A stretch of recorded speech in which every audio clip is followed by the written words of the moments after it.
तर नमस्कार मित्रांनो, आपला विनय ऑफिशियल यूट्यूब चॅनलवर स्वागत आहे. मित्रांनो, व्हिडिओ बनवण्याचा हेतू एकच आहे की तुम्हालाही माहिती आहे 29 आणि 30 डिसेंबर रोजी या वर्षातील शेवटचं आणि मोठं असं मैदान पडलेलं आहे. ते मैदान म्हणजे 5 लाखाचं मैदान. या मैदानामध्ये सर्व महाराष्ट्र असे टॉपचे नंदी पळण्यासाठी येणार आहेत. त्यातलाच म्हणजे एक टॉपचा नंदी म्हणजे मथुर 1001.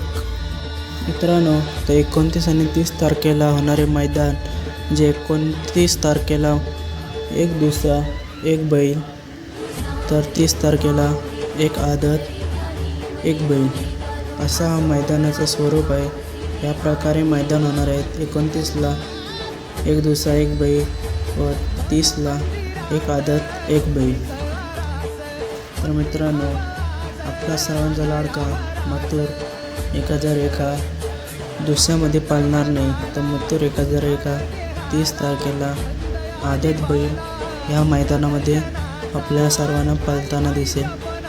व मथुर 1001चा पायरा कोण? तर मित्रांनो, मथुर 1001चा पायरा आहे पुसेगाव हिंदकेसरी 1 नंबरचा मानकरी सचिन. मथुर आणि सचिन 30 तारखेचा एक आदत एक बैल मैदानासाठी सज्ज झालेत. तर तुम्हाला तर माहितीच आहे आदत असल्यावर मथुर कसा पळतो. तर कमेंटमध्ये नक्की सांगा मथुर आणि सचिन ही गाडी कशी पळेल व गाडीला किती स्पीड लागेल. धन्यवाद. अशाच नवीन अपडेट्ससाठी आपल्या चॅनलला आता सबस्क्राईब करा.